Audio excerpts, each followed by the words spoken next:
నమస్కారం అందరికీ. Welcome to cyber కథలు ఛానల్. ఇది మన ఛానల్ ఇంట్రొడక్షన్ వీడియో.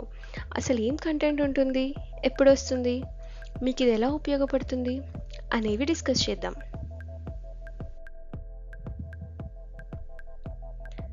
మనం ప్రతిరోజు phone, bank apps, social media use చేస్తున్నాం. కానీ మన డేటా ఎంత సేఫ్ ఉందో తెలుసా? సైబర్ అటాక్స్ ఎవ్రీ మినిట్ జరుగుతున్నాయని మనలో ఎంతమందికి తెలుసు?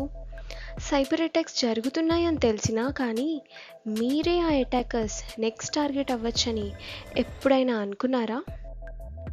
సైబర్ అటాక్స్ ఇప్పుడు పెద్ద పెద్ద కంపెనీస్ మీద మాత్రమే కాదు, మనలాంటి నార్మల్ పబ్లిక్ని టార్గెట్ చేస్తున్నారు. డైలీ హ్యాకర్స్ ఇలా వేల మందిని అటాక్ చేస్తున్నారు. స్కామ్స్, డేటా లీక్స్ ప్రతిరోజు జరుగుతున్నాయి. వీళ్ళ మెయిన్ టార్గెట్ మనలో ఉన్న భయం, తెలియనితనం. ఈ రెండు సైబర్ అవేర్నెస్తో పోతాయి. కానీ ఎలా అవేర్ అవుతారు మీరు? మన తెలుగులో సింపుల్గా వీటి గురించి ఎక్స్ప్లెనేషన్స్ చాలా తక్కువ. అందుకే మన ఛానల్ వచ్చేసింది కదా, సైబర్ కథలు. సైబర్ సెక్యూరిటీ కాంప్లికేటెడ్ అని అనుకుంటారు, కానీ సింపుల్గా ఎక్స్ప్లెయిన్ చేస్తే అందరికీ అర్థమవుతుంది. అందుకే ఈ సైబర్ కథలు ఛానల్. సైబర్ అటాక్స్ని, అవేర్నెస్ టాపిక్స్ని సింపుల్గా స్టోరీ లాగా నేను ఎక్స్ప్లెయిన్ చేస్తాను, అందరికీ అర్థమయ్యేలాగా. నేను అసలు ఫోనే పెద్దగా వాడను, నాకు అసలు ఎందుకు అనుకుంటే మీరు పప్పులో కాలేశారు. ఎలాంటి చిన్న వర్క్ కోసమైనా ఫోన్ యూస్ చేసే ప్రతి ఒక్కళ్ళు, ల్యాప్టాప్ యూస్ చేసే ప్రతి ఒక్కళ్ళు ఒక కాల్ ఆర్ మెసేజ్ కోసమైనా వాడుతున్నా కానీ, లేదా హ్యూజ్ ట్రాన్సాక్షన్స్ అయినా కానీ మీకు సైబర్ అవేర్నెస్ ఇంపార్టెంట్. ఒక్కసారి మనం ఇది మనీ పాయింట్ ఆఫ్ వ్యూలో చూద్దాం. ఇప్పుడు బ్యాంకింగ్ అంతా డిజిటలే కదా. మీకు వచ్చే శాలరీ, మీరు పెట్టే ఇన్వెస్ట్మెంట్స్, మీరు చేసే ఖర్చులు అన్నీ, ఆఖరికి కిరాణా షాప్ నుండి అన్ని ఖర్చులు. సో సైబర్ అటాక్ మీ మీద అయితే మీకు ప్రాబ్లమా? కాదు. మీ బ్యాంక్ మీద అయినా, మీరు రెగ్యులర్గా వెళ్ళే కిరాణా షాప్ మీద అయినా, లేదా మీరు అన్నీ షేర్ చేసుకునే మీ ఫ్రెండ్ ఫోన్ హ్యాక్ అయినా మీకు ప్రాబ్లమే. మీకు ఇప్పుడు డిజిటల్ అవేర్నెస్ కాదు, డిజిటల్ సైబర్ అవేర్నెస్ చాలా ఇంపార్టెంట్.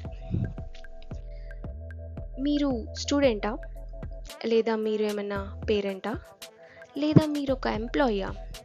చేసే ప్రతి ట్రాన్సాక్షన్, మీరు చెప్పే ప్రతి కాన్వర్జేషన్ రికార్డ్ అవుతుంది ఈ సైబర్ స్పేస్లో. మీరు వద్దు అనుకున్నా కానీ ఇది యాక్సెప్ట్ చేసి తీరాల్సిన విషయం. మరియు మీరు అవేర్నెస్లో ఇప్పుడు ముందుకెళ్ళాలి. ఇక్కడ మీకు ఈ ఛానల్లో ఈజీగా ఈ అవేర్నెస్ క్రియేట్ చేస్తాను. లాంగ్ వీడియోస్ కాదు, 5 to 7 minutesే ఉంటాయి. మీకు బోర్ కొట్టకుండా ఈజీగా, ఇంట్రెస్టింగ్గా నాలెడ్జ్ నేర్చుకున్నామన్న సాటిస్ఫాక్షన్, డిజిటల్ వరల్డ్లో ఎలా సేఫ్గా ఉండాలో అర్థమవుతుంది. గుర్తుంచుకోండి, ఇంటర్నెట్ యూస్ చేసే ప్రతి ఒక్కళ్ళకి సైబర్ సెక్యూరిటీ ఇంపార్టెంటే. సరే, మరి ఎప్పుడు వస్తాయి వీడియోస్ అంటే, every Wednesday latest hacking incidents story లాగా ఎక్స్ప్లెయిన్ చేస్తాను. ఇవి కార్పొరేట్ లెవెల్లో ఉంటాయి. Every Saturday practical cyber safety tips, ఇవి మీకు డే టు డే లైఫ్లో యూజ్ అయ్యేలాగా. రీసెంట్గా జనరల్ పబ్లిక్ని ఎలా టార్గెట్ చేస్తున్నారో చెప్తాను. మన తెలుగు కమ్యూనిటీ సైబర్ అటాక్స్కి విక్టిమ్స్ కాకుండా సైబర్ అవేర్ అవ్వాలి. నెక్స్ట్ వీడియో నుండి real cyber attack stories start అవుతాయి. సబ్స్క్రైబ్ చేసి సైబర్ కథలు ఫ్యామిలీలో జాయిన్ అవ్వండి.